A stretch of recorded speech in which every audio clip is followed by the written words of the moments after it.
Right reverend doctor Jacob Livingstone, முதல் பேராயராக CSI Erode Salem டயசஸுக்கு ஆண்டவர் உங்களை கொடுத்திருப்பதற்காக மனதார ஆண்டவரை ஸ்தோத்தரிக்கிறோம். இயேசு அழைக்கிறார்.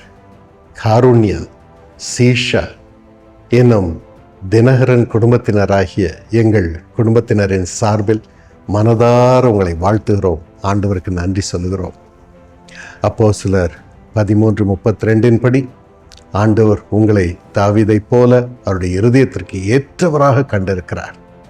அவருடைய சித்தத்தை எல்லாம் செய்வீர்கள் என்று சொல்லி உங்களை இன்று ஆண்டவர் பேராயராக தெரிந்து கொண்டு அந்த சேவையிலே அமர்த்தி இருக்கிறார். அதற்காக ஆண்டவரை ஸ்தோத்திரிக்கிறோம். நிச்சயமாகவே தேவனுடைய சபை இயேசு கிறிஸ்துவின் இரத்தத்தினால் விலைக்கு வாங்கப்பட்ட சபை. அப்போஸ்தலர் 20:28 படி. ஆகவே அவரே சபைக்கு மூலைக்கல்லாக இருக்கிறார்.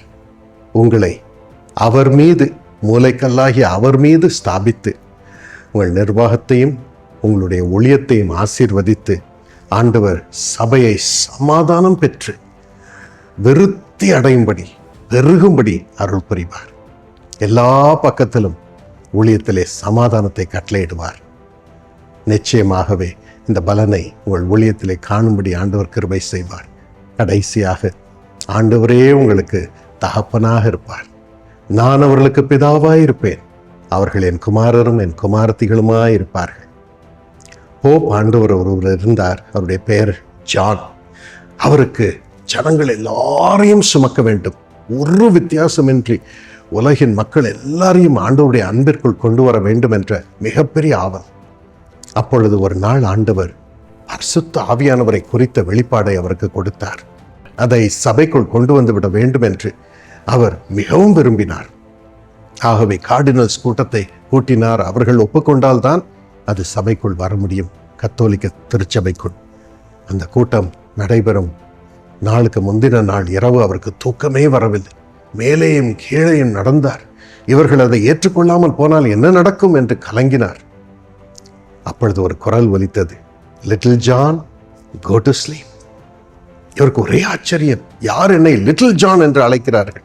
நான் உலகிற்கே தகப்பன், உலக மக்களுக்கு தகப்பன் என்றார். அப்பொழுதுதான் ஆண்டவருடைய ஆவியானவர் சொன்னார், நீ எல்லாருக்கும் தகப்பனப்பா, ஆனால் எனக்கோ நீ செல்ல பிள்ளை, படுத்து உறங்கு, நான் சபையை கவனித்துக் கொள்கிறேன் என்றார். அடுத்த நாள் இனிமையாக பரிசுத்த ஆவியானவரை குறித்த வெளிப்பாடு சபையில் ஏற்றுக்கொள்ளப்பட்டது. கரிஸ்மேட்டிக் ரினியூவல் எல்லா இடத்திலும் பரவிற்று. அதே போன்ற வெளிப்பாடுகளை கர்த்தர் கொடுத்து கொடுத்து கொடுத்து பரிசுத்த ஆவியானவரே உங்களை நடத்தி தகப்பனாக எல்லா கவுன்சில்ஸையும் எல்லா திட்டங்களையும் நிறைவேற்றும்படியாக கிரியை செய்வார். உங்களுக்கோ அமைதியாக எல்லாவற்றையும் செய்ய கிருபை செய்வார். இந்த வெளிப்பாடுகளுக்காகவும் ஆண்டவருக்கு நன்றி சொல்கிறோம். ஆண்டவர் உங்களோடு இருந்து உங்களை தொடர்ந்து வழி நடத்துவாராக. இதற்காக நாங்கள் அனைவரும் ஆண்டவரிடம் வேண்டிக் கொள்கிறோம்.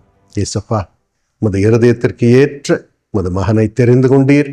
நீர் தகப்பனாக அவருக்கு இரும், அவரும் தகப்பனாக எல்லாரையும் சுமக்க அவருக்கு அருள் புரியும்.